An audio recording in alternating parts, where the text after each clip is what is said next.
Yes. Yes. Okay, that took a hot minute. All right. So we are going to be talking about, let me get our teams up. We're on chapter 5 and 6, and we're going to start with the first question. And the first question was, how can languaging and collaborative writing be used to support multilingual learners in the writing process? Reflect on specific examples from the readings and webinars in Module 5, and consider how these strategies can create an inclusive and empowering opportunity for multilingual students. So my first thing that I am going to share was from the text, the Translingual Approaches to Teaching Multilingual Writers by Flores. And so one thing that stuck out was that writing workshops designed around identities, cultures, languages of writers. So it was talking about, having the ELs needing more guidance to express themselves in the classroom, which was from that article Shin. But one thing that I really thought was really interesting was how it talked about writing workshop being designed around identities, cultures, and languages. And if you look, or if you have looked at the Cobb writing, it's like lessons, but then there's PowerPoints that go along with it. I have noticed that they are more, I guess, diverse, and they have more information, or they're set to more things that have to do with the cultures and identities of students. I also think that they're very good with the content that like the last week we did in kindergarten happened to be about President's Day. So I thought it was really great that they pulled in some of those different content into the writing for the students. So that part of it I thought was great, but I also find that it suggests that writing in more than one language, but I don't know, maybe Kayla, you can speak differently to this with yours, but kindergartners don't really even know how to write. So for me, pulling a kid into the ability to write in a different language isn't necessarily possible because they don't even have the context to know how to write anyways. Yeah. Right. I know a lot of our teachers that on our team that have had the ELs who really don't speak much English, a lot of their writing assignments, they do allow them to write in their language because they can use that translator thing where they take a picture of their writing and it translates it to English for you. And so they use that tool a lot, especially like early on. I mean, they are pulled a lot for ESOL services during writing blocks for the most Right. part. And so it's done a lot there. But if they're ever there, like the schedule changes or whatever, and they're doing some sort of writing or they're writing in for a short answer or whatever, and they do allow them to write in another language, they'll take a picture of it to look at it and kind of translate it. And it's not perfect, but it does kind of allow them to still see do they understand or not. Mhm. Um, Are so you that's able to take helpful. that for a grade? Like, are they taking, like, they are allowing them to write in that and use that as far as grading things?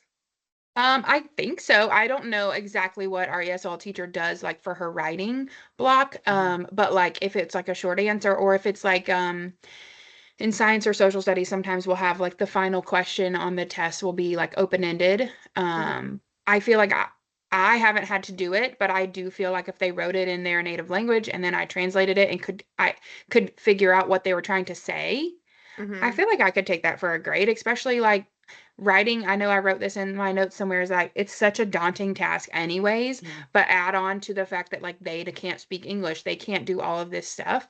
And Yeah, if writing in another language helps, right. I feel like especially if it's not right. Like if it's writing for a content area, I feel like Mm-hmm. that's appropriate. It's kind of like when you have the read to accommodation for things, like you just can't have like if it's not testing reading, you can have something read to you kind of thing.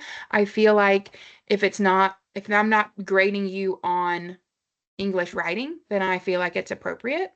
But Right. that's kind of my own personal. I don't feel like it's appropriate to grade something when they can't like when it's out of their realm of what they can do kind of Yeah, thing. that was the I mean, we exact do the same same thing thing. with with even like non-writing standards, right? Like kindergarten standards for writing are very different, but like with our EL learners now, like even just going over who's the character? Like I say it in English and then I tell them, and then I say it in Spanish, like using the translator. And if they're able to tell me, I give it to them. I'm like, I'm not Mhm. marking you, like that just seems Yeah. silly. But I never really thought about that for older grades. And that's I a cool mean, thing. I didn't even know you could take a picture of their writing in it. Like, I didn't yeah. either. Yeah, you can take I a didn't know that picture. either. And a lot You- of, sorry, a lot Do you of them, remember how you do that? Like, where did they do that? it's just an app like that. So we like put it on our like class iPads and stuff. Okay. Usually what we Mhm. use to like translate with them. Mhm. And it's really fun in the older grades, too, Mhm. like when we have students that don't speak a lot of English, but like the English speaking students want to be friends with them. So I'll like at indoor Mhm. recess or something, or when we have free time, like give them the iPad and they can just like talk with the translator back and forth with the student, and they love to do that. But it's just Yeah. another app that I can send you guys, but you can just download it to your phone or your class iPad or whatever, and then like take a picture of it, and it'll translate it to the best of its ability. But Yeah, that's awesome. yeah, it's very Well, helpful too. yeah, I like, so going off of that, I too pulled something from that same article, Laura, and it was like Miss Alma's class, Mhm. and how Mhm. she was just talking about using storytelling and how like when students have like their own interests, it like just, I don't know, makes that writing piece, Yeah, I wrote that they too. can Sharing take about their ownership. own. Yeah. Yep. Right. And that creativity. And I was like, that would be a good way.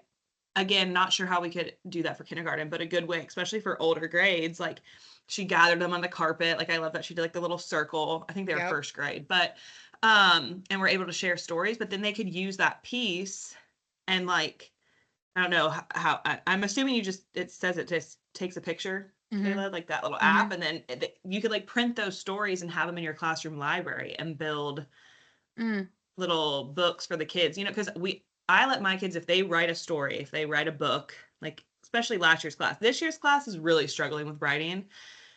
But my class last year like loved writing books. And if they made a book at home or in the classroom during like their free time and it was like published, we talked about what a published work is, they could put it in our classroom library and our kids would love to read each other's books. But I was like, Oh, that would that's be a good fun. way to even incorporate like dual language stories within your own classroom library, since we Yeah. talked last week about how our own libraries like don't have many like dual language books. Right. Yeah. So I was like, oh, that'd be a good little tool. I Probably make them wonder if excited, that but is again, how even.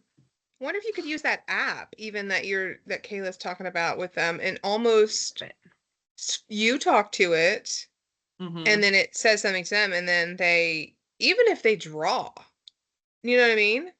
And I label. don't know. Mhm. Yeah, like start, That's because it's so hard because getting them to write, and I'm sure this is why I feel like I've had a harder time this year. Maybe you feel the same way, Alyssa, is like they don't know their letters and sounds.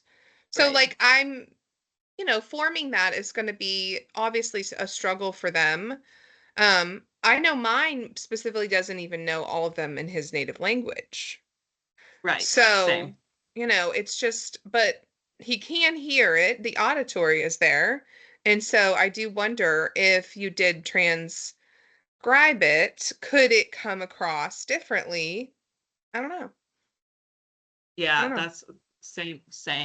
Yeah, it's Well, and even they could even just do like pictures, like vocabulary words, Right. Yeah, like that's it. Yeah.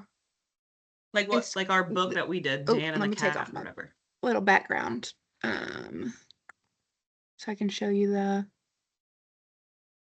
don't remember how I did that. Well, I'll show y'all in a minute. It says translate photo and it's blue and it has like a picture of a camera, and you can put at the top like what you're taking from like Japanese to English, and then take a picture of it and like scan it, or you can take a picture of it and it'll I um really love that. Me so too. We don't I mean have that's our iPads anymore, but I'm gonna put it on my We don't phone. either. one well, and ours are like reserved more for the classrooms that have a lot of EL Mm. students and like our ESOL classes and stuff. So some of us do, some of us don't, but um it is helpful. And even if, like I said, like on one of the things that I wrote about later with the what was it? The article about the talking drawings, like even if they were Yes. drawing in kindergarten and Yeah. stuff, like, and they were labeling stuff or whatever, or talking to a peer about it and stuff, that's something that you could probably scan to, and change it for you. Yeah, well, I mean, we had like Kayla and I's lesson for their writing. I was like, that'd be a great for them to like label their picture or even like transcribe what we wrote in English then into Spanish or something. Wait, you said it's called what? I'm putting it on right now. Transcribing for pictures. I think it says translate photo is what's at the bottom. It's Oh. blue and it has like an A and a camera and a symbol. Oh, like this one? Oh, it's probably blurry. This top one looks like a little camera. No, no, Hmm. I don't think so. I wish I could figure out how to take this off my background. I had to scroll down a little bit. I wrote in the top, I searched translate writing because it's on my iPad, not here. Okay, translate writing. Well, anyway, you can just This screenshot one. us a picture and send it to us. If I, Yeah. none. Take off. No, take off the blur. Is it all blue and it has a camera with like a? Yeah, this one. Mm-hmm. Okay, yeah. Okay. Yeah, that's Very awesome. good. So that's helpful. That's so cool. Perfect. Thank you for sharing Man, that. technology. Yeah. I know. That's what, yeah. How What do did people we do before? How do it? people do this before? Literally impossible. Yeah. I don't know. Okay, so Truly the through next gesturing, question, I bet. it is. The next question is, why is explicit writing instruction critical for multilingual learners, and what are some effective scaffolds to guide their writing development? So share strategies. So I liked, I had a lot of things that I liked, and I really liked the Pennington, the translingual with early multiple or multilanguage writers. And I, again, am going back to that, critical need for the level of we have in the younger grades, because the Mhm. classroom is a powerful place for that multilanguage. But there are several ideas that I said that would work out, that I've used in my classroom. Um, but one thing that I said was that the students, again, are just learning to form those words, and that is enough of a struggle for us. So I can see the benefits of using this maybe later, where you do like having the students write about their, again, more than one languages. But I love that idea of using the socio-cultural context, which is pulling in those different, their background plus the multi-language writing with the books. But I do find that it's hard to find those texts. Like there isn't an abundance. And Yeah. with the vetting process of books from Cobb, I'm not really sure how that would work if I don't know the language to vet it. You know what I mean? So True. I know Yeah. there's ways that you can go on and have these books played for students, but I'm not really sure how that works. But in kindergarten, the main thing that we do is those small groups and those flexible groups. So that's kind of like the best suggestion that we have for helping those students. We did in a lot of the readings it would talk about the collaborative writing, and that's something that I do a lot of. And I honestly didn't really know a lot about it until another one of my teammates joined, and she did it all the time, just Mhm. like for modeling purposes. And I've always I'm like every student needs to see writing modeled because the Mhm. jump from second to third grade writing is intense. Yeah. And so I'm like, they need to see it modeled every single, like, even if they're Mhm. seeing the same, they're seeing another narrative, they need it to be modeled. They just do. Mhm. But especially when English is not their native language and they're still learning it. But that's one thing that I actually like watched her when we were first on the team together and like got somebody to watch my room and watched her like do it. Mhm. And it's just a matter of like you pull up a Word document and then you start creating a story. Like if we're talking about narrative, I start giving them some. I'm like, this is one of these character. Who's our main character? And like them throwing out ideas. If they're struggling with giving me ideas, which they honestly never are because they always want to like have their character or their setting chosen. Mhm. And then we pick that and we kind of start writing. And I tell them, I'm gonna be making mistakes on here on purpose because I want you guys to see like the editing because we take it through the whole process. And I kind of Mhm. use it as like the start of a mini lesson a lot of times until we finished it, before we do the same skill. So they're seeing it a lot. And all right, we'll go back to our shared writing. And then a lot of times in the past, I've taken it and published it or whatever and used just like a binding and printed it out. And like each page that it's written on, they can like create pictures to go with it and stuff. So we've done a bunch of different things. It can be super basic of shared writing, or it can be a process of like, it can be a book that you keep in your classroom or whatever, but it really is a good real life model.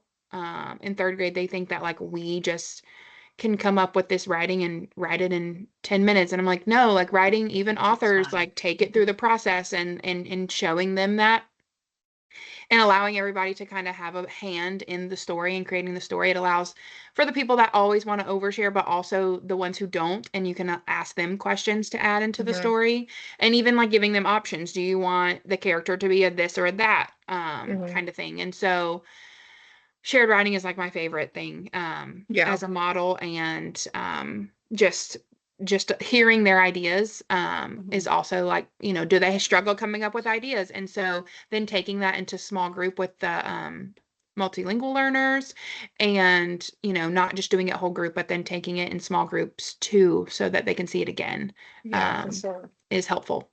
They do love, like, on Fridays, like, part of our morning meeting, I call it, like, our word attack, and we do something really similar. I mean, much more kindergarten level, but, like, I'll have a sentence up there, and then I tell them, I'm like, "Hey, there's 4 things wrong with my sentence." It reminds me of, like, in Gwinnett, we called them, like, daily oral language, like, where we had to do those things in the Yeah. morning to, like, warm up your brains. So it's very much like that, but they love fixing my sentence. And so like I talk about how like, oh, teachers make a mistake, or what it means to like when we're writing together. Like if you see I've done something, like this is part of our editing process, or like what can we fix for next time? So like you can even do that in kindergarten. I feel like they literally love it. Be like, you didn't start with a capital, or They you didn't put a love to mess. question mark. If Yeah. you accidentally make a mistake, like writing something on the board, they will catch it. Mhm. And I'm like, but you also won't do it in your own writing, but you'll sure catch the teacher's mistake. Right. They're Yeah. always like, yeah, I tell them they can say silly Miss Hoover, whatever, and then they'll like fix something. Um, but something that I pointed out, it was in the scaffolding article, scaffolding evidence-based writing for English learners. It kind of made me like not pat our own backs, but I kept thinking like watching your videos, Laura, and just Kayla, our lesson, it talked just about how important it is to have those visuals, like the sentence stems and like modeling and peer feedback. Yeah. And I kept thinking, I was like, okay, so, oh my God, because I don't know when I You first guys keep read like, talking. I gotta grab my charger real quick. no, you're fine. When we first started doing the lessons, like I kept thinking, I know Kayla, you and I were both like, oh my God, are we doing this right? Are we doing this right? And I don't know why I kept questioning everything that we were doing. I felt like, should we run this by the ESOL teacher? Like, are we doing this right? So that was just like a reassuring Validating. fact. Yeah, Yes. very validating. Like, Yes. oh my gosh, okay. And I think you could see it, and so could I, that it was like sticking with our kids, like those Yeah. aha moments. Because I did kind of feel, I was like, if am I just giving them that, and are they just Yeah. repeating what we're saying? Like the cat sat at the mat or whatever. I'm like, are they really getting what they're reading? But then you could see when they were like pointing to the words and it was connecting and being able to follow it from like lesson to lesson. And then I was like, thought of Laura's her Friday, like the king and I the feel like they queen. were really similar. Like I saw similar things that she was doing that we were doing. And for me, Hmm. I was definitely in my adult brain and my third grade brain, I was like, should we be making this harder? But like, Harder. no, we shouldn't. Like this is what they truly need. And I feel like that was a concept for me, is like going down to kindergarten. It was like, I'm like, I've never done this before. But then seeing connections that we also did, that Laura did, that also we read about, Hmm. it was validating for sure. And it Right. always is nice to see that what you're doing is, you know, it's working, and it's doing it, and like reading research about stuff and being like, oh, I already Hmm. do that. Like, Mhm. it just makes you feel better. And yeah, so my adult brain and then my third grade brain was like, should we be making this more challenging? But I'm like, no, we don't want them to sit on the video and just be like, what are you asking me to do? It's What are too we doing? hard, Yeah. right? Right. So it was validating for sure to read all of that. Yeah. And then Laura, I don't know if you heard, but I was saying, the part of the peer feedback made me think of your king and queen, which we did that on Friday. Oh my gosh, how did Um, it go? it was good. Oh my gosh, they loved it. I was like, this is definitely something we're going to implement. So I wrote it in like my maternity binder for like the or like she was a student teacher, but she graduated, so she's taking over.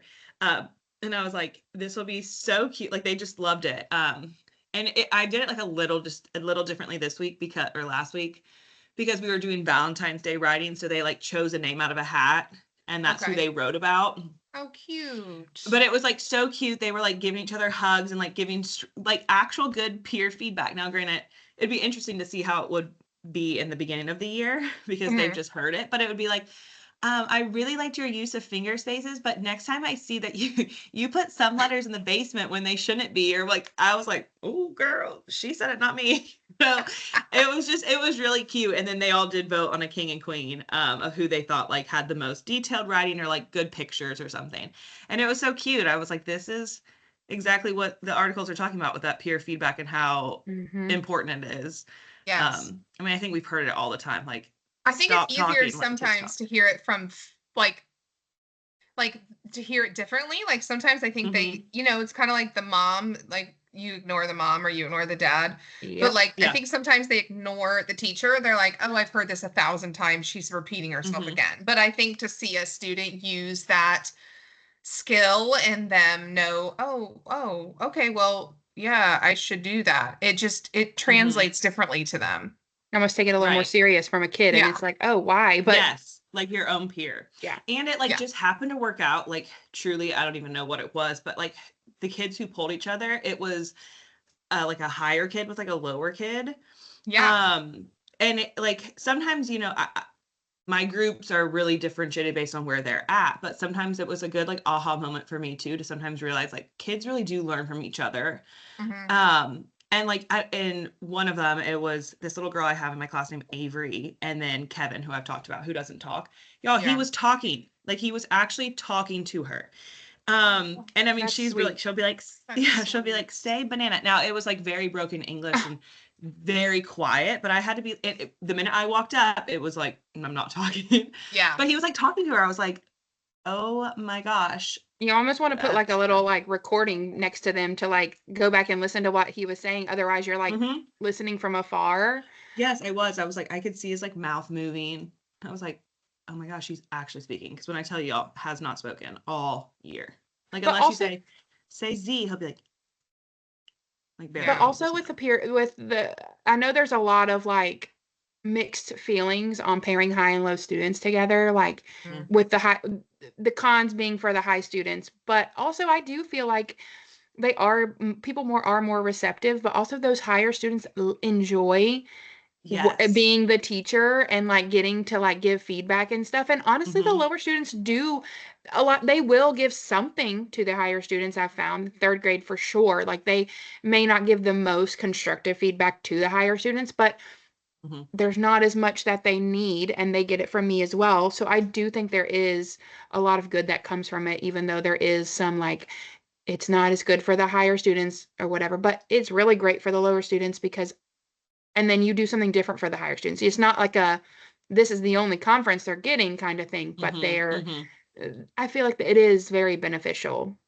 It gives in them both leadership sides. skills too, like the higher Yes. kids, because like even Yes. within like my higher group or even within my really low group, you have like they're not all performing the exact same. Like take my like lowest group, some are a little bit higher than others, and sometimes we'll do like partner reading. But this example I'm going to share is from they're the hires, but I've got two super super super genius children, and then the other two in the group are like very bright, but they're maybe struggle and they're right where they need to be, right? And Right. they were paired up, and I had to teach like the two our ALP kids are gifted that like don't just tell them the word, talk them through how did you get to it or what can you do.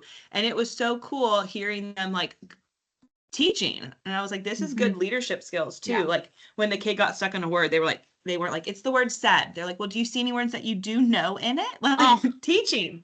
Yeah. Yes. And it was just so cute. Or they were using their vocabulary. And I mean, that's even like Kim and Michaela in our videos. Like Michaela will help Kim or Kim will help Michaela, or Elliot. Like, they'll say, no, it's Matt or Matt. Like they'll do stuff with each other. I'm like, it is cute. Agreed. Okay, so the next question is, how do authentic assessments differ from traditional assessments, and why are they particularly important for multilingual learners? So as far as this one goes, I found this one a little bit more challenging for me, this question. And I said, when making assessments, traditional assessment would be like a multiple choice used to assess students' knowledge, where the authentic assessment could be like activating their background knowledge. But one idea I thought maybe doing would be a project or presentation. So it allows the students to connect their learning to the real world. And the thing about this I thought about, is making it more like grouping, because again, it's kind of that pairing high versus low. Like you're going to have a student in the young grades that has the ability to, do certain things to guide. I think that if you're going to do a project or something, then it would have to be teamed up within ours. It's not like we can give our students a computer and say, hey, go research. If I got a group on Pebble Go and helped them with that, that would be a different situation. But I know that project-based are fun for kids to do. Like I know that my 11-year-old loves the projects versus the tests. So I do like the idea of providing those multilingual learners a different type of assessment they can shine in, because it's, easier to give them a higher grade when you're working with groups. I mean, it's kind of a tricky thing, because I mean, that would be kind of my differentiation of assessments, but I don't really know what else. I mean, there's not a whole lot we can do like in kindergarten, and we don't Right. really take Well, grades like the third grade, like you're going to take grades, we Yeah, just give it's different. ones, Yeah. twos, and threes. well, So right. again, I'm just going off of like, how could I use it? Another thing I thought about, because there's a lot of assessments in kindergarten can be with like with support, and it says that with support, maybe a Venn diagram where they're comparing and contrasting like different characters or a different setting in a story or something like that, where it's instead of just having the verbal traditional conversation that we use to assess them, maybe giving them an option of doing a cut and paste Venn diagram or something along those lines. Right.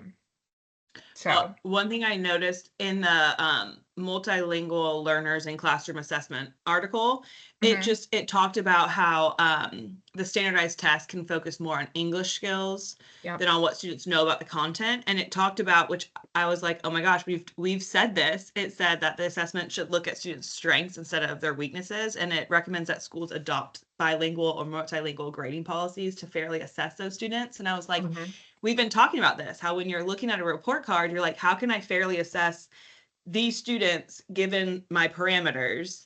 And so I kind of thought that too. I was like, how can I create an assessment that is fair, but also is following our rubric and guidelines? So I kind of struggled with that too.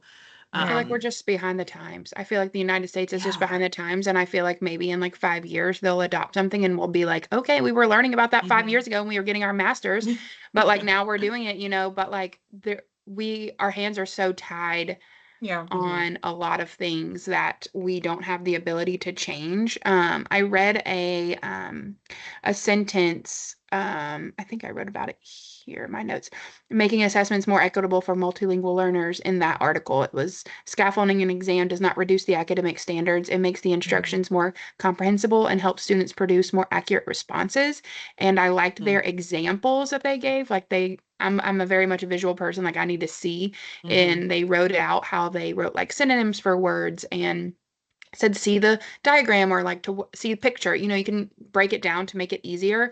And I wrote about how the teacher next door to me, who has a lot of the ESOL kids that are very, very new to the United States, and she will take her test, because without the reading curriculum yet, we create a lot of our own assessments for reading specifically, and she will take them and then even break them down even more to scaffold them. And I'm like, I absolutely think that is appropriate, because not everybody needs that, but like they do. And like if they can just like know to look at the picture to help guide them, or they know to look at, or to this word also means this word, but it's helping them, it's giving them what they need instead of like changing the standard. So I did like that example about that. But it is hard a lot of times, because you're like, what can I do to, grade them, because we have what we have. Our hands are tied, kind of thing. Yeah, and there isn't any multilingual assessments. I have found, so the first time I've ever seen this happen was the Amira and the Amira did give an option for Spanish to be taken in the assessment, and then they had the student take it in English and Spanish. That was the first time I've ever seen that done, because the MI, the RI that we used to do, there was never an option, from my understanding, to take it in a Mm-mm. different language.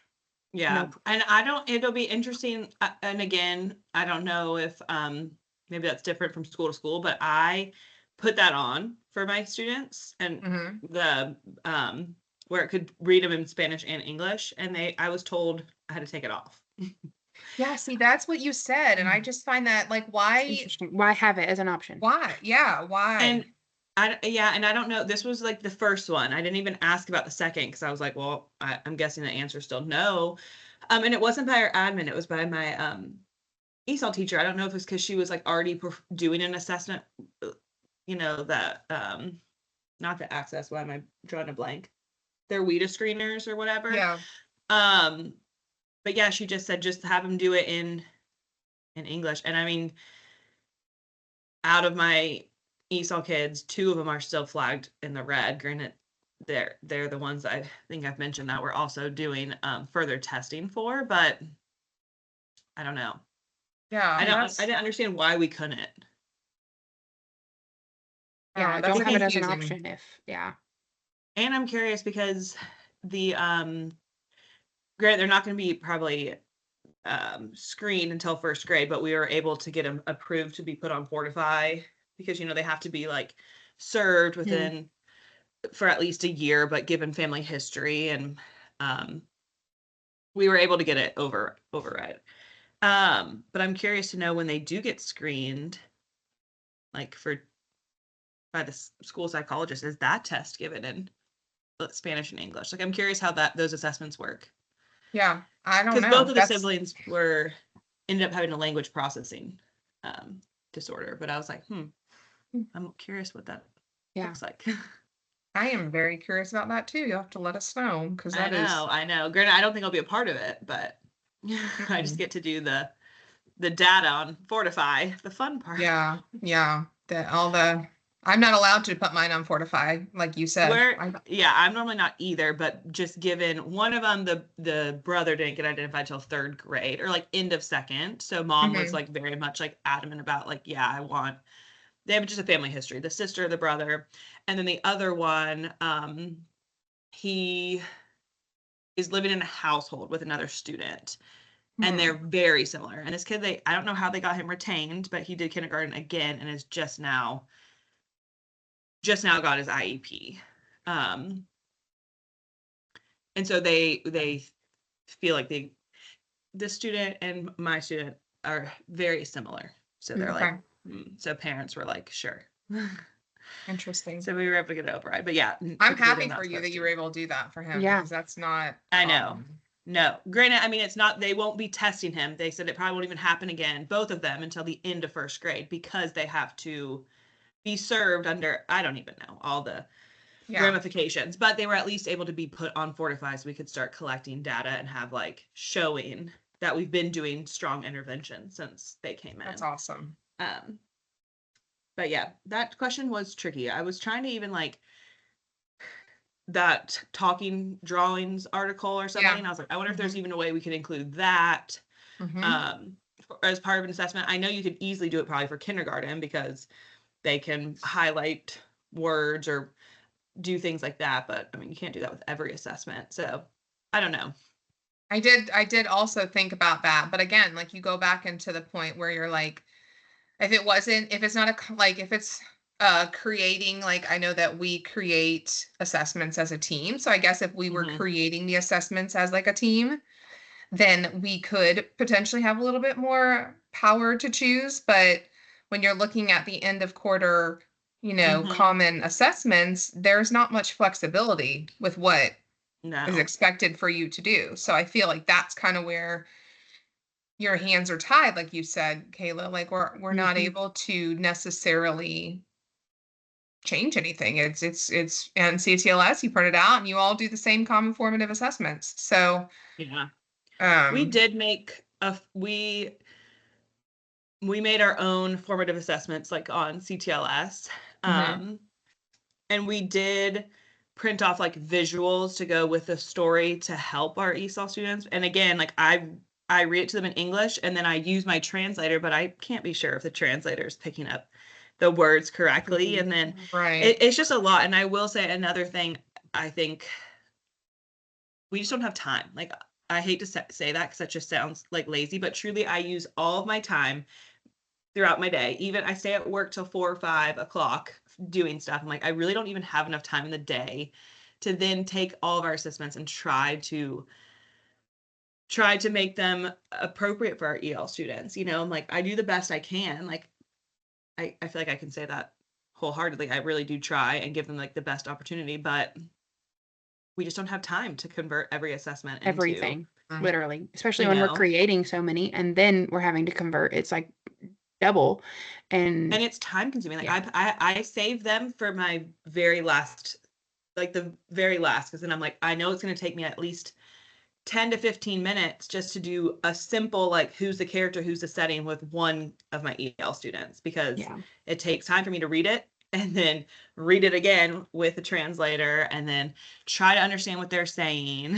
You Yeah. know, like I'm calling down to our translator, can you understand what he's saying? It's so quiet. Like, I don't know, because I want to give him a fair opportunity and not just be like one or a two, you know, just, yeah. But anyway, sorry.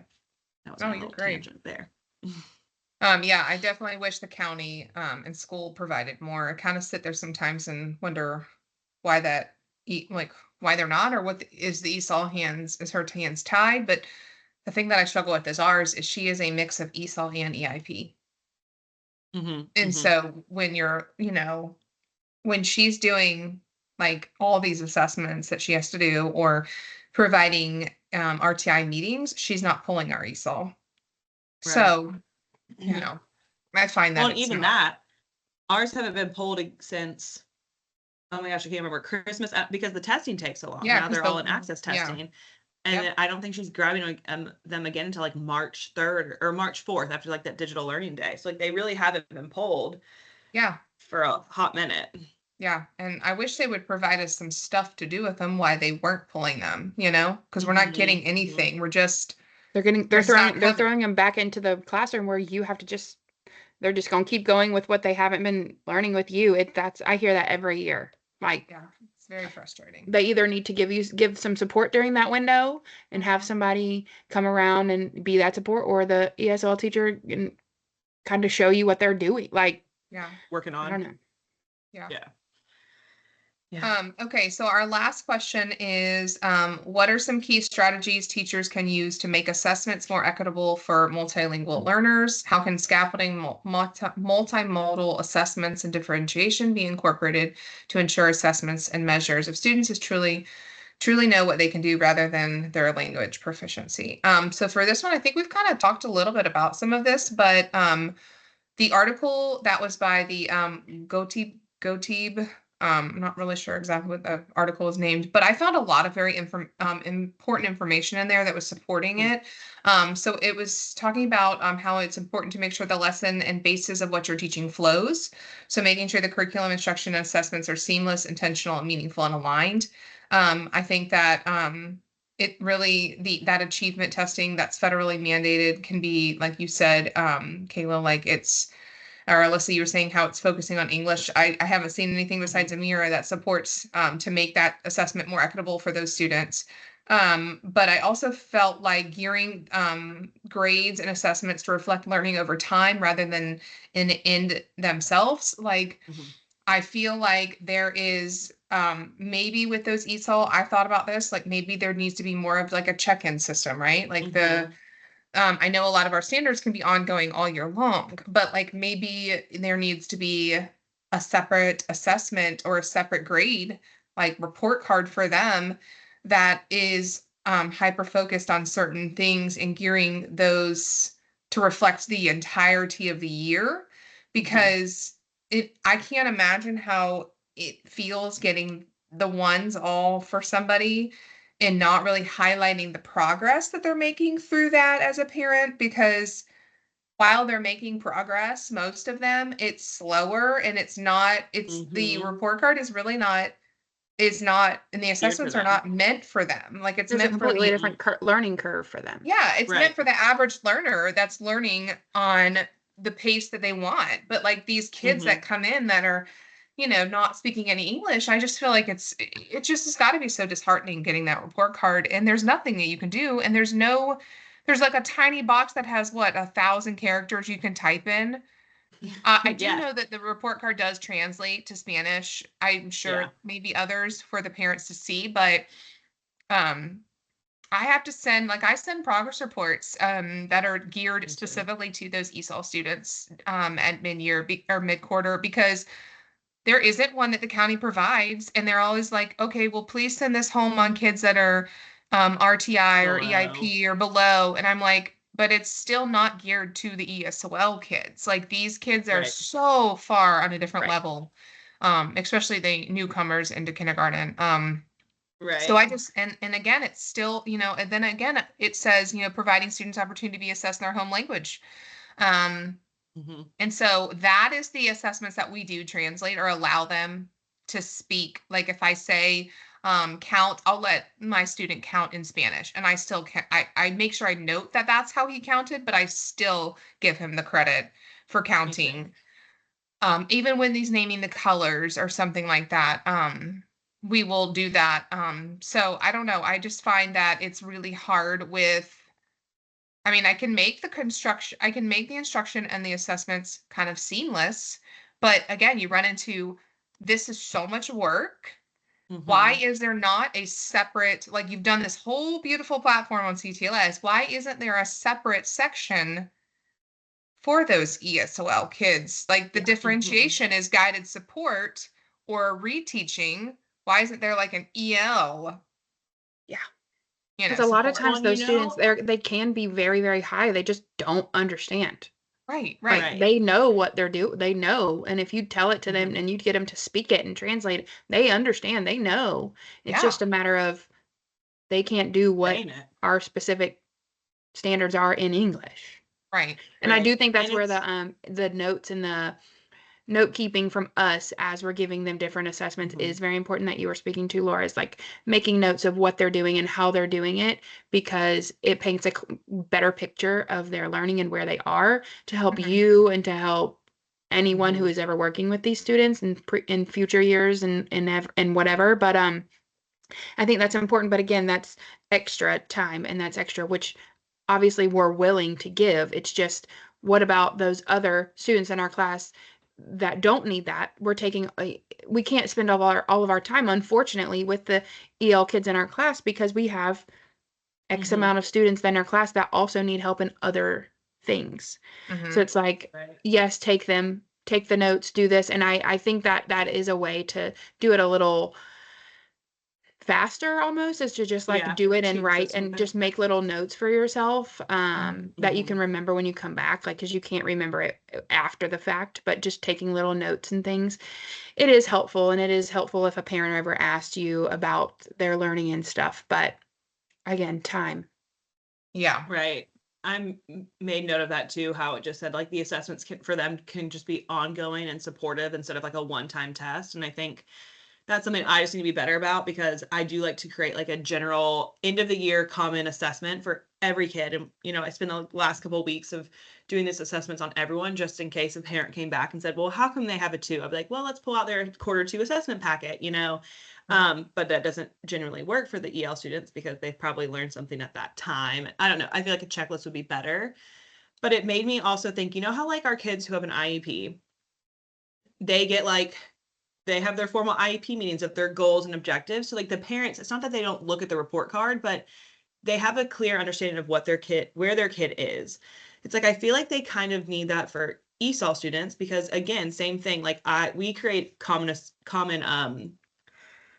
oh, what am I trying to say? Progress reports for Mhm. K through 2 at our school. So like they're all not the same, but the same style, same format. So Yeah. the parents are seeing the same thing, and we create one in Spanish for those parents as well. But I always have a spot at the bottom where I write like what their student is actually doing good at, because again, it's like they're showing below and everything, but I want them to know that they are making progress. Or if they're not, I mention like I'm concerned at this lack of progress or whatever. But it's like I kind of wish we had a little, not an IEP format, but just something so the parents weren't so disheartened every time they get a 1 1 1 1 1, you know? Yeah. Just so That's they a good knew. point. Yeah. I mean, that's I don't know. I just can't imagine how that feels because it's already hard enough for them, you know, and then to be Honestly, I hope they told, just don't take a lot of weight in it. I hope that the parents are like, okay, whatever. Me too. yeah, I'm We like, know, you we know, know. I Yeah. find that the ELL parents are sometimes the ones that care the most. They care the most. I know. I want to be like, just don't care about it, but like, we can't really say that.